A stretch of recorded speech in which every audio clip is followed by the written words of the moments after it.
to you about reading tarot for a second, because when you were talking about getting your first tarot deck and really starting to read tarot and stuff like that, I was really under the impression that you were doing so intuitively. And I was just wondering if you could talk about that, because I know there's a lot of tarot enthusiasts out there who are really based on the structure and you need to do things a certain way, especially when dealing with tarot. Whereas when we have Oracle, we're a little bit more kind of given the permission to be free. A little bit loose. But it sounds to me that you really started intuitively reading tarot. So did you ever go back and learn about the foundation? Does it even matter, do you think, in I did terms everything. of your own developing?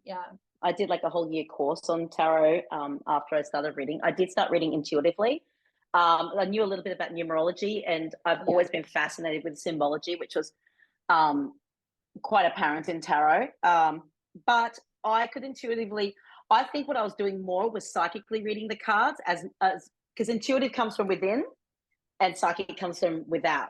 So I think because I was reading for someone, and like now I can look back and see that I was probably connecting their energy through the card, and I would see something in the card that would present itself to me, and then I could read the card. But I was intuitively reading them, and I was getting excellent results. However, I wanted to know more about them because there's so much depth and beauty to the tarot that I had to learn about, like the structures of it, and the definitely what the symbology means with the numerological signs as well.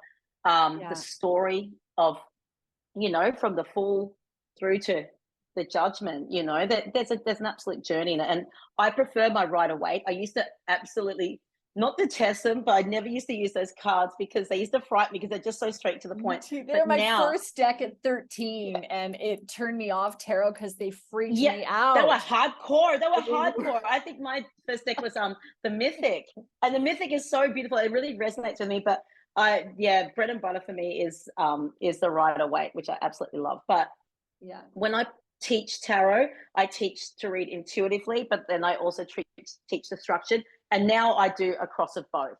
So I will go through certain things like reverse cards. A lot of people will read them as, say, I'll read them in a few different ways. So I'll read them as, say, for example, you've got the Sun card, right? And so that's number 19. And if that's reversed, people will read it as like, so that abundance is actually reversed, or it's been delayed in coming to you. I'm just going to be really short with the messages here. But I can also read reverse cards as a card before. So the moon. So something that needs to come to the surface for you to reach that height of the sun coming out. So I will read the card before as well as the card that's been presented as a reverse card, because it's not quite reaching to where you're meant to be, which is meant to be flipped up the right way. So that's interesting, because I just learned the other day that if there's a reverse card, some people read it as you need to learn the lessons from the previous card. Is that what you're saying? Yes. Or is that's exactly right. That's exactly right. Or there's something that needs to happen from that previous card for you to ascend to the next one. Right. So the previous card has more meaning than what you realize. So say, for example, we use the Sun. If we use the Sun card as it reversed, so you'd be reading it as the Moon card. So that's things that need to come to the surface. That's emotional things that need to be brought out to the light. That's to learn whether you're loyal or whether you're not loyal, to be able to be in the sunlight. So that's one way. But now I feel into it, which way I'm going to read the reverse cards. But it's good to set an intention on how you're going to read it before you read the cards. Yes. Oh, I love that a lot. And actually, while you're saying that, it makes me feel that I would be more empowered to read a reverse card, knowing that it's not a huge deal. As long as I can just, it's, the card before is bringing it to light. Yeah, absolutely. A lot of people freak out when they see reverse cards, but for me, it's just the journey. Like, it's like someone giving you bad news, but in a sweet way.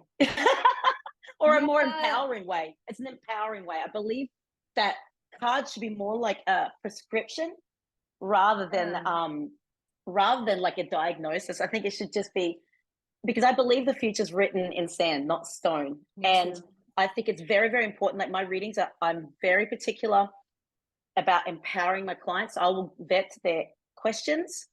I will turn their questions on their head if I need to, because people can get a set vibration given to them by a reader, which is very, very, it's very dicey sometimes. That's why I don't do yes or no's. It creates a set vibration for someone. And people who sometimes who are seeking readings may not be in a very good headspace, and they'll take that set vibration as gospel, and that's very dangerous. I think that if there is something that I'm seeing, I mean, any good psychic can only predict the future of one channel. If you just remain the same, that this could possibly happen. Yeah, but 100%. Once you get that, it's like, say if I saw, okay, I could see maybe that their house is maybe, I don't know, they're not going to be in that house for much longer and they really want to stay there. Say if I saw that, well, I'll be going, well, you know what?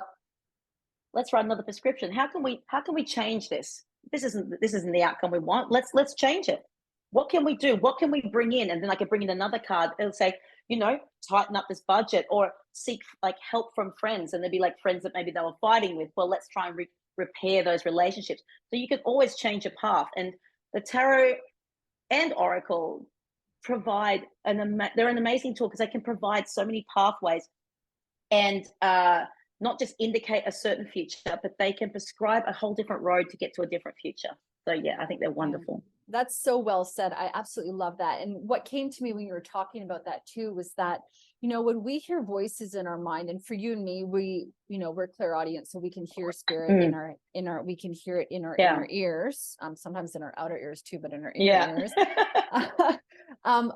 For me, in my experience, the voice of spirit is loving, it's patient, it's kind, it's uplifting, and it helps you to look at things with a perspective of potentiality and opportunity. And I think that what you're talking about is, you're saying that, that's how cards should also be read. They should be looked at as an opportunity. When a door shuts, a window's opening, but 100%. And that's but so potentiality important. is the word. That is the buzzword. The potentiality of everyone. It's incredible. It's like when you look at a 5-year-old child, and they might be a little rat bag, but then they could also be, an amazing doctor, or you just don't know. There's so many potentials, and that's a way I sort of look at it, as if you're looking at a child. I'm not saying I talk to my sitters like a child, but it's just that you've got the whole world ahead of you. It doesn't matter how old you are. There is always the potential for greatness and beauty. So, yeah. You know what?